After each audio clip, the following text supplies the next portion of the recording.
Hey everyone, my name is Becca and welcome to my channel.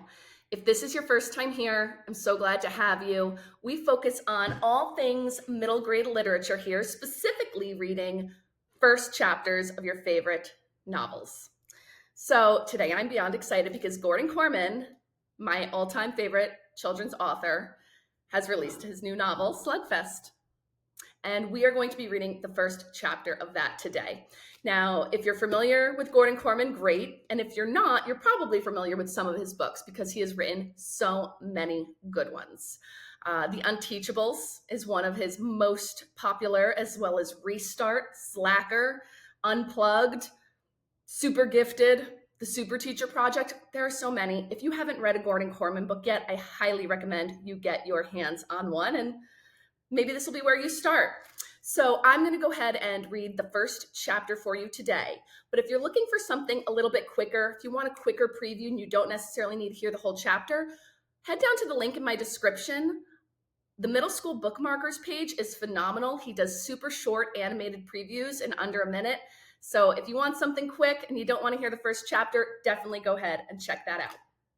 All right, we're going to dive in. I'm going to start off by reading the front inside cover so we can get a little bit of an idea what this book is going to be about.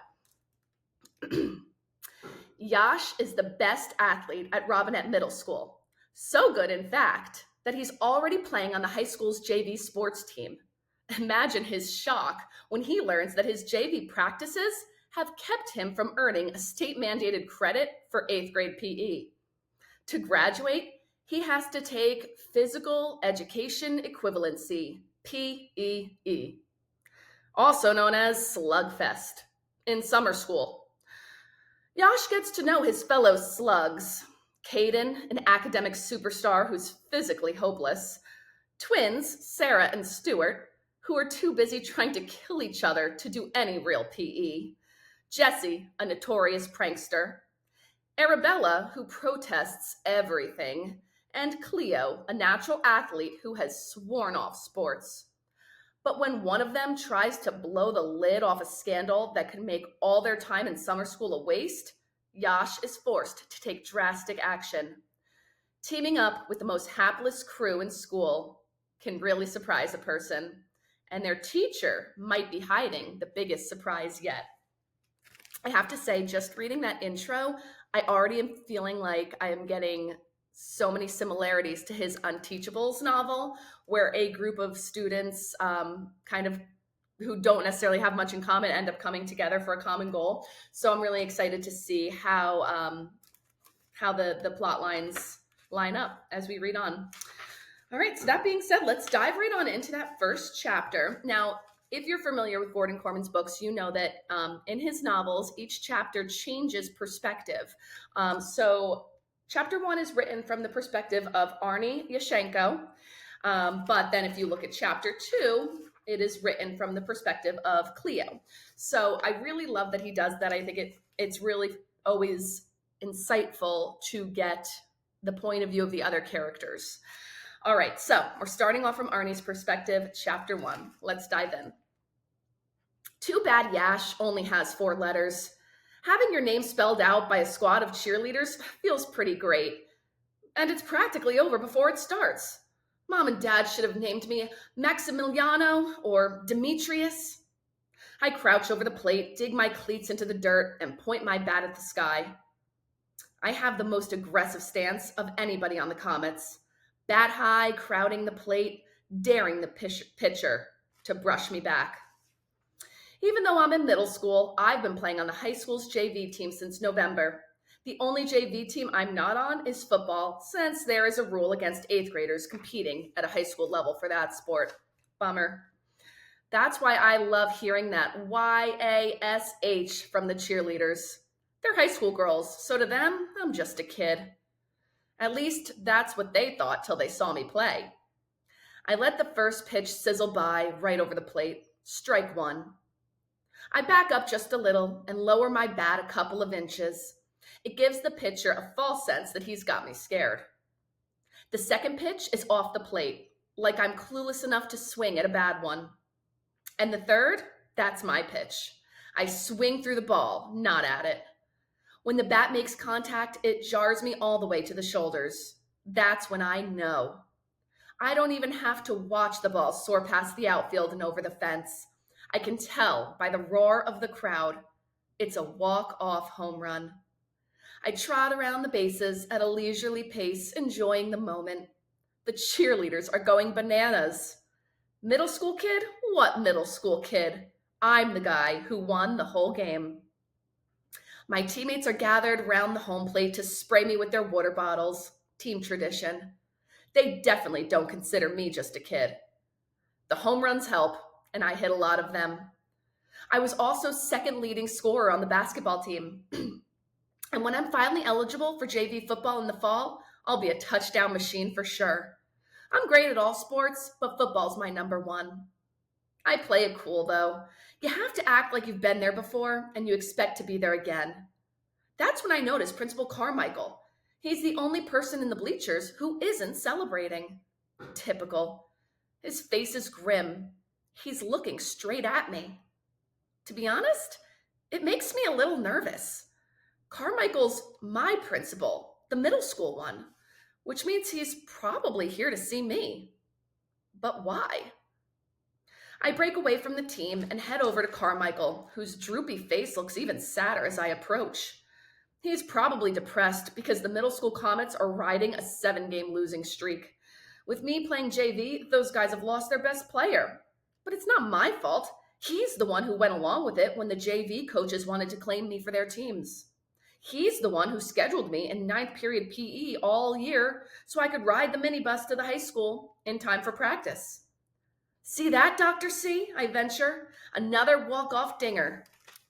It's like he's not even listening. Come with me, Arnold. I have to speak with you.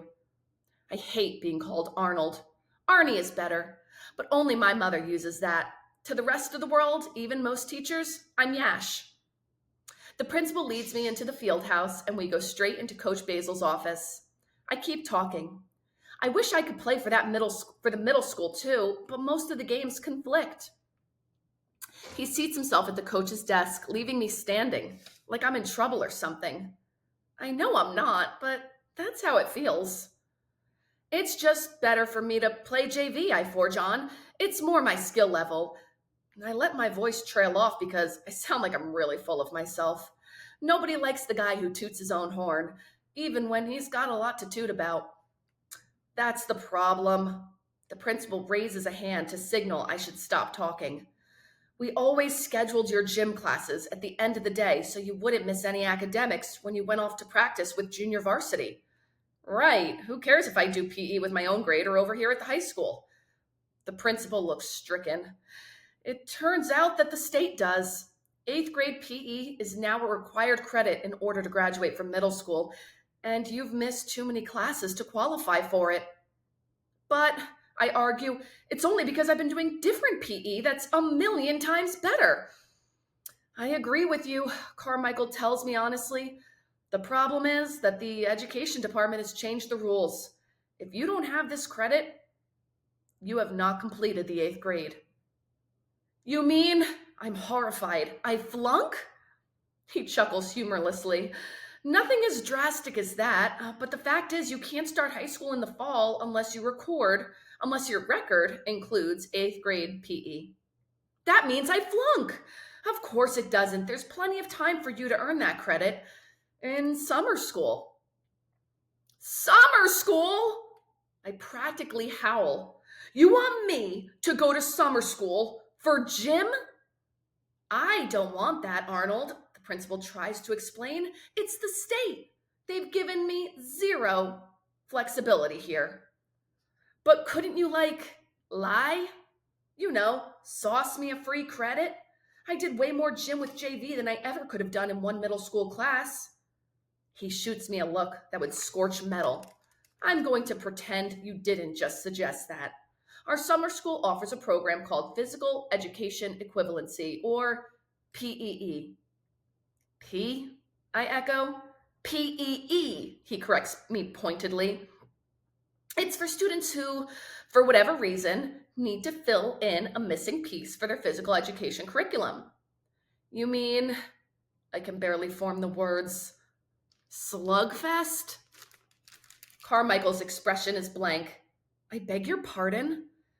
Okay, I'm babbling. When you're a top athlete, you can't talk about how you're great and everybody else has two left feet.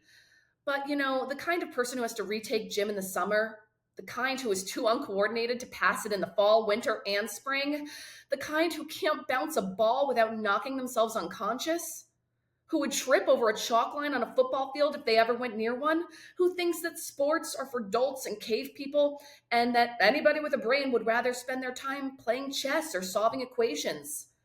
There's a name around here for people who end up in that class. Slugs. That's why they call it Slugfest. I can't be a slug. I'm Yash. That means something in this town. But how can I tell that to the principal without sounding like a stuck-up jerk? And suddenly I have the answer. Dr. Carmichael, I can't do summer school. Everybody knows I'm the quarterback. Everybody knows I'm going to quarterback the JV Comets this fall. I have to be at their summer workouts. The principal seems exhausted now. I'm sorry, Arnold. It's out of my hands. I'll talk to Coach Basil and explain that you're going to be in summer school. No, no, no, I wail. If I miss the workouts, I won't qualify for the big 7-on-7 flag football tournament in August. He frowns. Football tournament? It's the ultimate showcase for the 8th graders to break into their high school scene. It was supposed to be my launch party. Carmichael's skin is practically gray. We owe you an apology, Arnold. We thought we'd created the perfect schedule to accommodate your special talents. We were wrong. If you're the one who's wrong, how come I'm the one who has to go to summer school? I can feel my eyes prickling, and I'm trying really hard not to cry. I understand how disappointing this must be. He folds his arms in front of him like the subject is closed. My mind is spinning. There has to be a way out of this. The mayor is a JV basketball fan. The mayor is a JV basketball fan. His son is on the team. A bench warmer, sure, but maybe his dad can put in a good word for me. Or my great-grandfather. He won a Bronze Star in World War II. You can't make a hero's great-grandson be a slug. Or my mom. She was the second runner-up for Miss Clarington at the high school as a high school senior. Yeah, I know it's bad to use connections to get your way, but aren't some things so terrible that you have to do anything you can to avoid them? The worst part is, I can't even blame Carmichael. He's only pushing me around because the state is pushing him around. That's when it starts to sink in. This is a law. Nothing is going to change this. Not being good at basketball, or baseball, or even football. Slugfest, here I come. All right, that was the first chapter of Slugfest. Our main character, Yash, obviously is going to have quite an interesting summer, and I cannot wait to see how his story unfolds and meet all of the other great characters that are going to be in this story.